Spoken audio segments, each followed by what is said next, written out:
the Buccaneers came to the shores of Houston looking for some booty, but they got their booties kicked back to Tampa Bay with an L.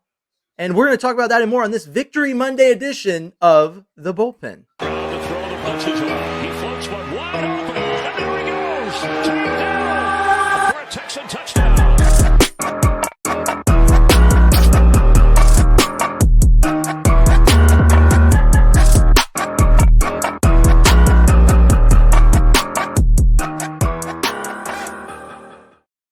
Hello and welcome. I am James Roy. This is Tom Chavarria, and we are The Bullpen. And it is Victory Monday. You heard it in the theme song, Tank Dell touchdown. That is what we got a lot of today out of Tank Dell. 3 receivers with over 100 yards. CJ Stroud setting records for rookies like he does, because that's just really all he seems to do. It is an incredible matchup. I want to get your take on this. D'Amico said in the post-game presser, he said the MVP of the game was Dare Ogunbowale. We saw the post-game speech in the locker room where he gave the game ball to CJ Stroud. Do you think that if CJ gets like less yards or is less integral to the win, which is basically impossible, but let's assume that we win the game, but it's like not 470 yards and 5 touchdowns. Do you think Dare Ogunbowale has a chance at getting the ball just for making a field goal and being the kicker for the whole game as the running back? I mean, we talked about it on the PSF app. I can't imagine how hard it is to show up trying to wrap your mind around running the football, and somewhere in the middle of the game, somebody going, hey, we're going to need you to kick. And no pressure, but kickoffs and potentially extra points and field goals.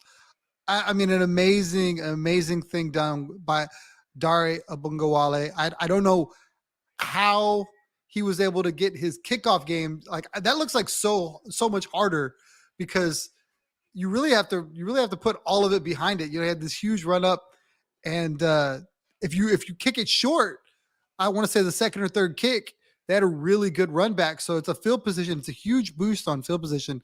So being able to kick it out of the end zone, amazing stuff.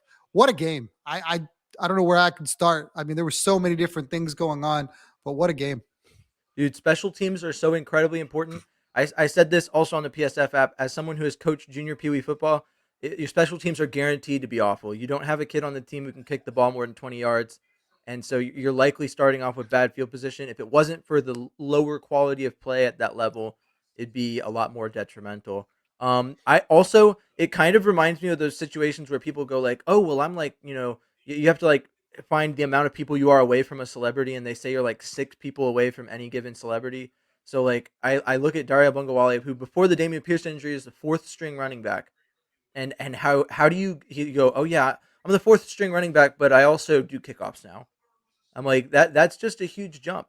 So I appreciate what he did. I think it was a vital part of this Texans win, especially that field goal that he made. And you could tell by Frank Ross's reaction that he was stoked that he found another player on the team that could kick a field goal before the end of the game. But I mean, we have to talk about CJ. It's not possible to get through. I've already mentioned him a couple of times, and we haven't even really grazed the surface. So first half of the game, the team looks like it's going to be another Bobby Slowick masterclass on how to waste CJ Stroud's talent by play calling.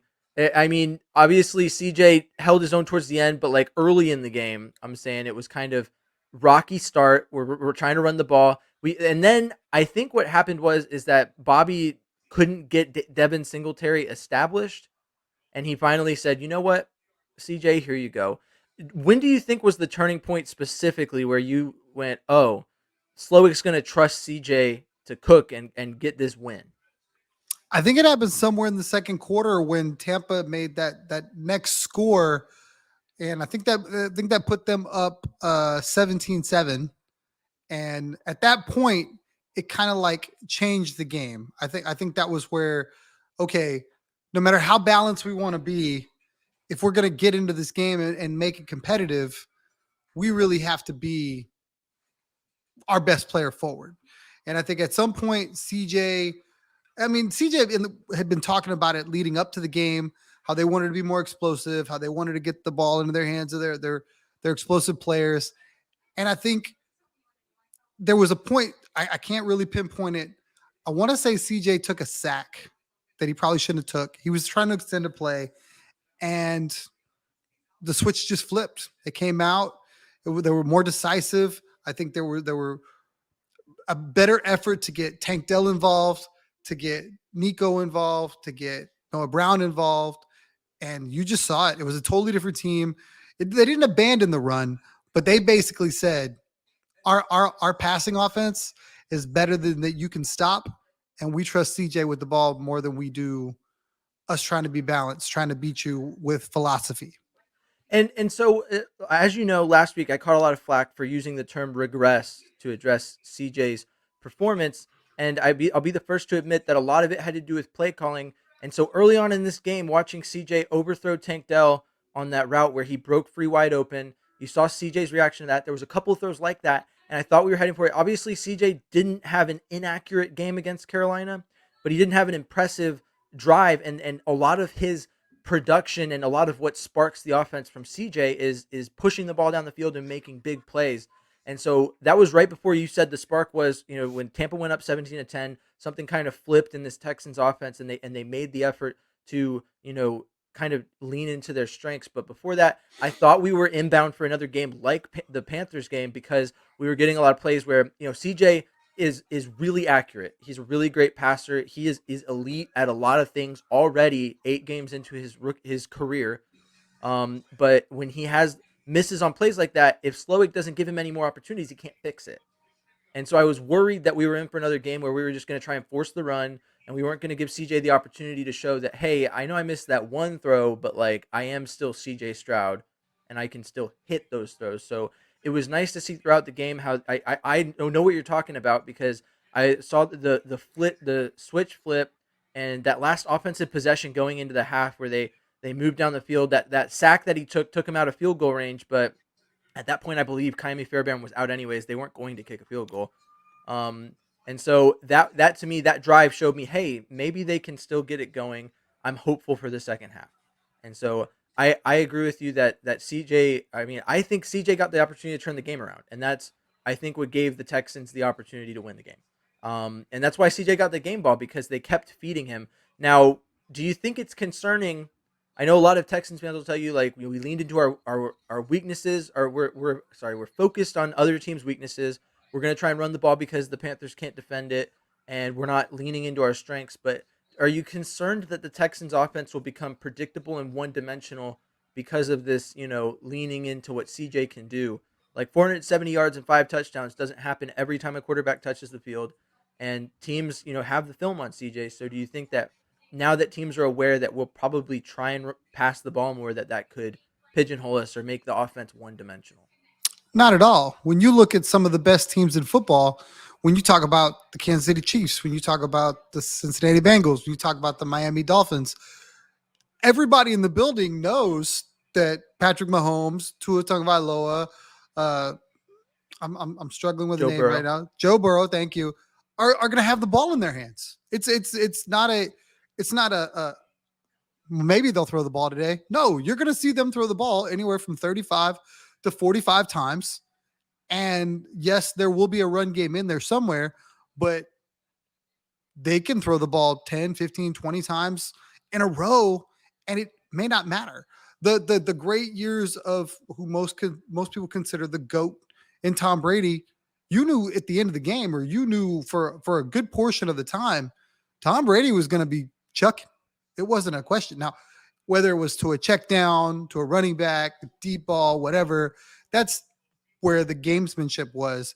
And I feel like that's the important part for Bobby Slowick, to keep this offense constantly, I don't want to say evolving, but definitely throw wrinkles in there so that teams don't pick up on what the Texans are trying to do in the passing game. But I mean, some of those teams don't run the ball very well at all, and it does not stop them from generating offense, putting points on the board. I'm glad that you brought up the run game. I know that we always talk about Damian Pierce being your boy, Damian Pierce. You're the president of the Damian Pierce fan club, and once again I feel like I have to clarify every time I bring that up. I do like Damian Pierce. I'm a huge fan. I have a signed card of his that I bought. I spent probably more money on it than I should have, because it's Damian Pierce. Um, and so with that in mind, Damian Pierce didn't play this week. The run game was not great. Devin Singletary had, I think, he ran for like 8 yards in a play in the third quarter, and I was like, oh wow, that was a nice long run relative to what we've seen. And then the rush stat popped up on the screen, and they were like, the Texans have 18 rushing yards on the game, and I was like, ooh, that's not good. His final stat line was, I believe, 13 rushes for 26 yards, averaging 2 yards per carry. That's simple math. I did that right off the top of my head. Do you think a lot of the talk around the Texans is that this offense could be really great if the run game gets figured out, because then CJ won't have to do it himself? I think there's some people that believe that becoming one dimensional is a high risk in this current offensive scheme. Do you think that the Texans need to shift towards addressing running back in the offseason? Do you think that it's too late? Do you think that Slowick's determination to push the run might eventually break through the ceiling and make Damian Pierce play like he did last year? Like, what are your thoughts on that? I think the most simple thing for them to do is to fix the offensive line. When you look at the run blocking grades for the offensive line, it's horrible. They just I get it. Their pass blocking grades are good to some of them are great, but when they cannot block for the run, it does not matter who you draft. It does not matter who you sign in free agency. You could go put Christian McCaffrey back there and he's still going to struggle because there's no one to block for him.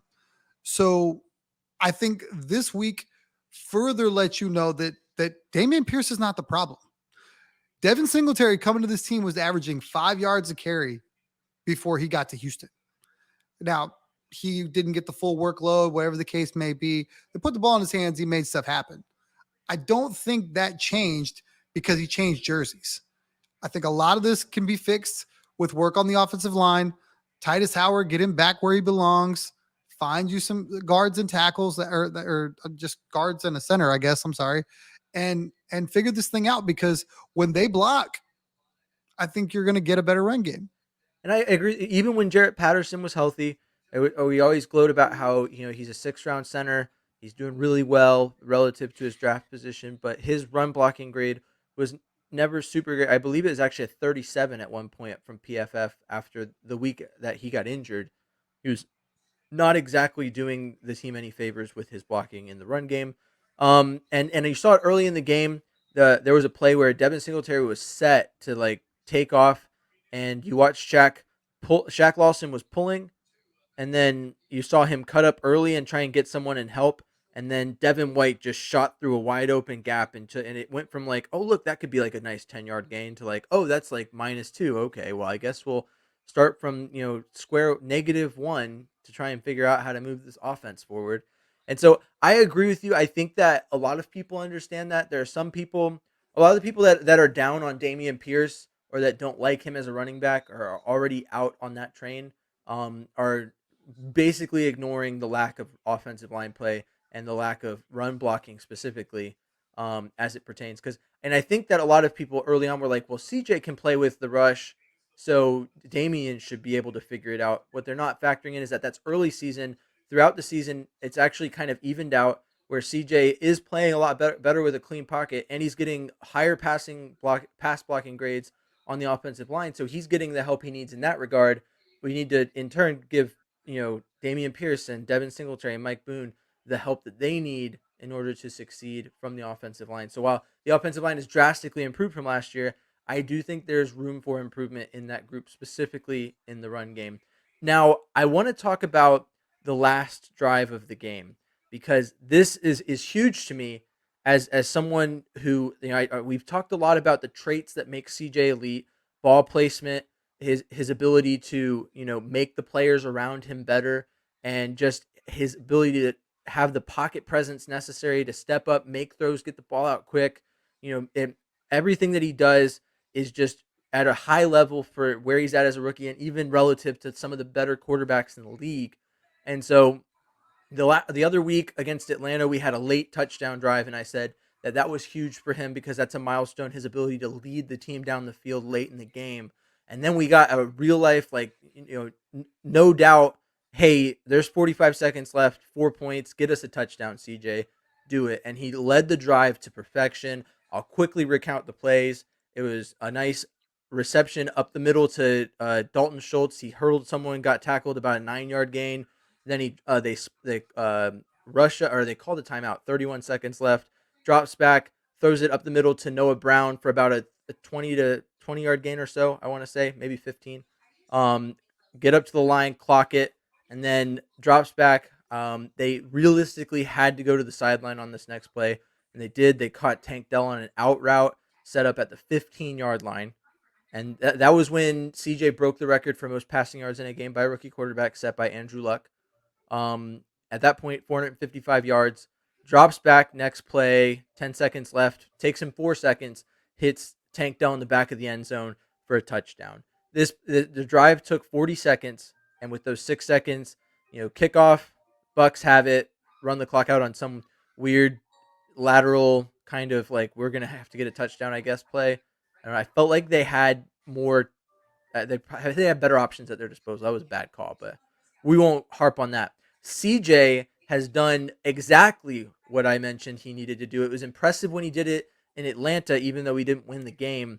But in this specific situation, he literally 2 minute drill, 46 seconds left, took the team down and scored a touchdown. I mean, it doesn't get more clutch. It doesn't get more elite than that. Now, one thing I'll say is that two quarterbacks that come to mind throughout the late 2000s, early 2010s that were the leaders in fourth quarter comebacks were Eli Manning and Tony Romo. Those were the two guys. Tony Romo had the most, Eli the second most fourth quarter comebacks between them at certain points in the late 2000s to the early 2010s, early to mid. Um, do you think that CJ is more on the path to lead the Texans to Super Bowls like Eli did, or do you think he's more on the path to be a great regular season quarterback? Is there any traits we can look at that he's doing right now that give us any indication of how he's going to be as a postseason quarterback, or are we just going to have to wait and see? I think it's probably a little bit of both. One thing I wanted to say on the whole running game thing before we got away from that, Okay. and I was going to let you finish, that I don't think a lot of people are talking about is the fact that they have faced elite run defenses to start this season. And if you take that into consideration, like the NFC South, for all their deficiencies in the secondary, all the teams for the most part have great run stopping defenses. Pittsburgh, another good run stopper. So when we talk about the run game, some of that has to factor into, okay, it's not like they're playing a couple of the worst running teams in the league. Carolina is bad, but they've got some players. Atlanta, super good. Saints, super good. Tampa, Vita Vea, super good. So where the running game can get better, I think it's going to help when it regresses to the mean as far as the opponent. Now, to speak to the CJ Stroud stuff, I think a lot of that is going to depend on the team they put around him. When you talk about the two guys, Tony Romo, epic fourth quarter comeback guy, right? But everybody remembers him for losing all the games because he couldn't. It seemed like they would put up 50 points and they give up 53. You know what I mean? And they would constantly bag on Tony Romo not being clutch or the one turnover he had in the second quarter, even though he threw for 400 yards and 3 touchdowns. Where you talk about somebody like Eli, who had an epic defense, and they would erase some of his mistakes. Now, the one thing I want to point out that is just mind-boggling to me, CJ Stroud, 8 games into his career, has thrown 14 touchdowns to 1 interception. Like It's insane. That's MVP type stuff. Now, the record won't say it, and the team isn't there yet. But if he was doing that in Miami or Buffalo or Philly with those teams and their records, we'd be talking about CJ Stroud for MVP. We've referenced it before that the NFL's. So I was watching on NFL Sunday Ticket the Texans game, and there was a poll that popped up by the NFL on the page for the Texans game, and it said, which quarterback do you think is most likely to win MVP? Brock Purdy, C.J. Stroud, and insert 2 other quarterbacks there. Right? There's 4 options. C.J. Stroud was one of them. That's the first time I saw it. I'd already hinted at that. I'm going to count today as your first submission into the CJ Stroud should be MVP train per se. I'll put you on the bandwagon for CJ Stroud to MVP. There's another big personality, Nick Wright, on Twitter who put out. He said, "Hey, I think we're at that point where we have to have that discussion." I mean, CJ Stroud is putting up MVP numbers. There's a reason that I don't feel uncomfortable saying stuff like elite and clutch when I describe his characteristics. He is playing at a level, and everyone has an off game. Everyone has a rookie game. I've told you before. I think regressed may have been a strong term to use, but against Carolina, as much as it was on the offensive game plan and poor play from other positions, there was an element of CJ's game that was missing that definitely didn't help the Texans and could have been the difference between winning and losing that game. CJ will tell you that. There are people that will tell you that CJ would tell you that regardless of who we lost to and by how much. But he doesn't not mean it. He understands that as the coach on the field that it's the winning and losing as much as it's on D'Amico, as much as it's on Bobby Slowick, Matt Burke, any of the coaches on staff, it is on. If there's one position on the field that it's on quarterback. Touches the ball every play on offense. He's coach on the field. And so, regardless of if he has that much fault in a loss or not, he'll take that responsibility because he's a good leader. And I think that's a great trait, another elite characteristic of his. But that being said, I mean, I don't think you can really glean anything about how CJ is going to be in the playoffs. But you brought up the building the team around him. An important dude. I feel like we have this discussion almost every week, regardless of how good the receiving core does. And the receiving core and tight ends did really great this week. 3 100-yard receivers, but with names like Noah Brown being the leading receiver, Robert or not Robert Woods, Tank Dell and Dalton Schultz being the other two. I saw someone say it earlier. I don't want to say I agree with it, but I'll bring it up for the sake of this discussion. They said, "Wow, the Texans still needed a wide receiver one. They have a lot of really good wide receiver twos." It sounds like me talking about the Texans running back room, honestly, um, but that being said, do you think there's enough of a need at wide receiver still that the Texans need to address that in the first round, or has it shifted enough in your mind that maybe it's O line, maybe we need a guard? Granted, we could probably address that later in the draft. Do we need to look at the interior defensive line and shore that up? Are there other needs that are more pressing? Because I've told you this before. I think that Nico Collins is great, and I think he can make a really great wide receiver two to whoever we pick up as wide receiver one. I think that Tank Dell is a really great slot guy. I think he's a deep threat. You can put him outside and send him deep. You can do whatever you want with Tank Dell. Those two guys are for sure pieces moving forward. But do you think that the need at wide receiver one is still deep enough that that's what we address in the draft this year? I think it depends entirely on what you think makes an elite team. If if you look at the way some of these guys jumped, like if you look at Tua when he got Tyreek Hill, huge jump, in production, wins, all of it. When you look at Jalen Hurts, he gets AJ Brown, huge jump. Like when those guys are paired with an elite receiver, they put up elite numbers. But then you can look at other examples where an elite receiver wasn't required. Yes, when they got their hands on one, look at Tom Brady. Name name 5 elite receivers that Tom Brady had. Would they be elite receivers on other teams? There's only one that I know for sure, and that's Randy Moss. Yeah, of course. Julian Edelman, probably not. I don't know. It just depends if they use him the same way. I mean, he looks like Hunter Renfrow all over again. And I know I'm I think playing the the closest white you get guy is thing. Danny Amendola had decent seasons for the Rams. Exactly. And that's the thing.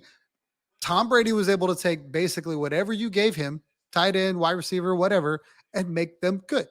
Now, CJ, with as elite as and accurate as he is, can do that with this receiving core. So it's really going to be interesting to see what Nick and D'Amico feel they need in that regard.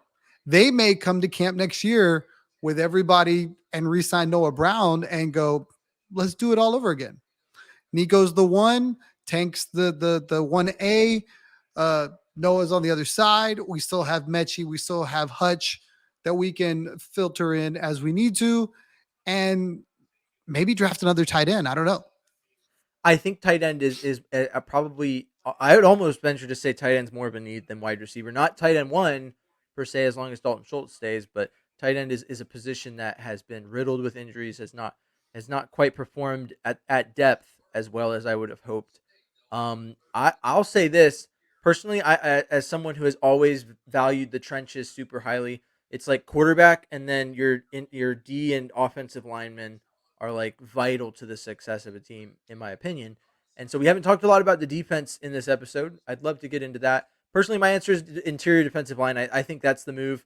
I don't think that the need at wide receiver is severe enough to address it in this draft. If they do, it'd be a very Bengals esque move to say, you know what, our offensive line might not be the best, but if Stroud's got the targets, he's gonna hit them. And then you got Joe Burrow being like, screw it. I think Jamar's probably down there somewhere. I'll just throw it up, and it worked. It got him to a Super Bowl. It didn't win them the Super Bowl, but it got him there. But to speak to the defense, I mean, they gave up 30 34 points, right? They gave up 34 points. Um it felt like once our safeties went out, we lost MJ Stewart, lost Jimmy Ward. That's been huge for me. I've said it before that Jimmy Ward being in the game is huge for the Texans. It affects the defense heavily. Um I mean, how do you think the defense did? If you were to grade their performance today, do you think that I mean, they did enough, obviously, because I don't want to say CJ bailed them out, but I mean, CJ did enough to give us enough points that the defense's effort was enough for us to win, if you follow my logic there. But how would you grade the defense's performance today? I would grade them probably at a C. And if I'm being honest, it's really not fair to go even further than that because of how banged up they got in game and how banged up they were going into the game. They lost Hassan Ridgeway, they lost Jimmy Ward, they lost Jake Hansen. yeah, Hanson, MJ Stewart. I mean, they they had guys running off the side, and then Kaimi on top of that. Just it seemed like every play somebody was getting hurt. They're already without Derek Stingley Jr. They're already without who else am I missing? There's another corner, I believe. They're just already nicked up already. So when you think about all the injuries, it's really hard to have 54 and be able to go to the third, fourth guy at every spot and have somebody be serviceable. And It's there great was a if you can couple of do it. plays where it was practice squad guys or guys that are recently signed onto the team that were playing DB, that were in the game because of injuries, that made mistakes that cost us a lot of yards. There was also, if you look at the end of the game, could have iced it instead of having that incredible CJ Stroud drive to end the game. They had the pass that was fumbled and then recovered by Mike Evans. That should have been recovered by the Texans. There was like three separate Texans there, and for some reason it didn't end up being recovered. One of the players involved in that play that didn't recover it was a DB that we had literally just signed from the Bears practice squad or from our practice. I don't even know where he is or how by way of when he came to the Texans, but there was a lot of mistakes at phases of the game that it felt like was being affected by the not by the fact that there was a lower skill level per se, but a lower there's a lower ability to perform well enough to like not commit stupid penalties and like get into positions where you give I it's probably just lower experience level. I right. You were this was a nice way to say a lower skill level. I was like, I'm trying to be nice. I don't want to say like you were inexperienced and got shoved into the game. I mean, and the Buccaneers got affected by that. Dean, their corner, got taken out of the game, and that was the play where the Texans the miss to Tank Dell was them testing that, and I think that while it was a bad play in terms of CJ overthrowing Tank, was a great turning point in the game because it was that when the Texans kind of poked and prodded and said, "Oh, okay, it's like in Jenga when you find the piece that's like, oh, this one will pop out. Okay, yeah, I'll get on to the next turn. Yeah, cool." And you keep poking out the blocks until finally it's Tampa Bay's turn and the tower falls. So, I mean, I love a good Jenga reference, by the way. Why am I using Jenga for a metaphor here? I don't know. But to speak to the defense, I think that for all that happened, I agree with you. The injuries and everything that was going on around the defense, they rallied and they played the way they needed to. I mean, did you hear the story? Right. So usually it's the defense the other way. That's been tossed around that defensive players go up to CJ and they're like, "Hey, we got you here. We're gonna go out on the field and we're gonna take care of business and cover you." And so after that failure to recover that fumble and kind of what happened, CJ went up to Grenard and was like, "Hey, I got you." And then he went out there and did it. and took care of business. So, I mean, I love the team dynamic. I think that we get caught up in, oh, is the defense good? Is the offense good? Right. But what I think is most important about bringing in D'Amico Ryans as head coach for this team is the culture. And I know people are traumatized and have PTSD from the use of the word culture to describe anything. It's up there with, next man up mentality, culture, all those terms scream Patriot way, which is another PTSD episode inducing term. Uh, but at the end of the day, those are things that are important. It's just they're only made fun of or like hated when they don't work. And so CJ, or sorry, not CJ. CJ's part of it. I think CJ as a quarterback is a great pick for the culture of this team because of who he is as a person. And I don't think that Bryce Young would have been bad for this culture. I think he would have been just as good because they are both very similar in the way that they carry on as leaders, and that is very important to the culture of a locker room. So the acceptance of CJ so quickly, and that's part of D'Amico promoting a culture that acknowledged that CJ Stroud, while young, was ready to be a leader in this culture. So it's not about experience. It's not about, who's been in the locker room the longest. It's about who's ready to lead and step up and win a freaking game. So, I mean, I'm hyped for this team. I'm hyped for the culture. Do you have anything to say about the culture? Do you think that I'm like using this term and you're like, I'm triggered? Ah, no. No. The best teams have that culture, like you speak to it. Some people call it a vibe. Some people call it, just an aura about them. However you want to describe it. When guys start playing for one another, when guys legitimately care about one another, and they're all like-minded in a similar goal, much like the Astros are, the way everybody talks about inside the locker room. The Texans are trying to build that. And when you have that, you get performances like you get today, like you got today, where a guy just has an amazing rapport with the guys around him, and they go out and do special stuff. So Tank, CJ, it's not been a secret. These guys have been close and interconnected since the draft, and they spoke so highly of each other, thought so much of each other. So they were just always going to perform better together. And you just feel like they want so bad for the other one to succeed that they do a little bit more for them. And that's not to say that CJ or Tank's not doing it for everybody else, but you just see that chemistry, and that's what makes it so incredibly infectious. You see other guys feed off of it, and it just levels up everybody's play. So when you have that locker room like that, and that's what I really think D'Amico's trying to build, because you hear him speak in those terms all the time. When you have people really just fighting for one another all the time, you get games like you got today. That game is not won by a Texan team in the last 3, 4, maybe 5 years. Just doesn't happen. The resiliency's not there. The clutch genes not there. And this team is starting to put that together. And you're seeing it by the way they talk about each other, by the way they come to work, all of those things. Yeah, and last thing I'll say, and we'll get final thoughts on this here recap of the victory Monday against the Buccaneers. But last thing I'll say is that fun fact I saw on Twitter today: the Texans won 3 games last year, and they won 4 games each of the 2 previous seasons. So they have now matched their win total for each of the last 3 seasons, and we're 8 weeks in. So the ceiling, they can really they're sticking at that point where they're at 500 and they're like, are we gonna move above that or not? And I think it's very possible. Next week's gonna be difficult with the matchup against the Bengals, but who knows? Shock the world. They're not the same Bengals team that we've seen over the past 3 years. I think they're getting closer to it as the season moves on, but definitely there's potential there for the Texans to get a win next week, and we'll talk about that on Friday if you want to tune into the bullpen.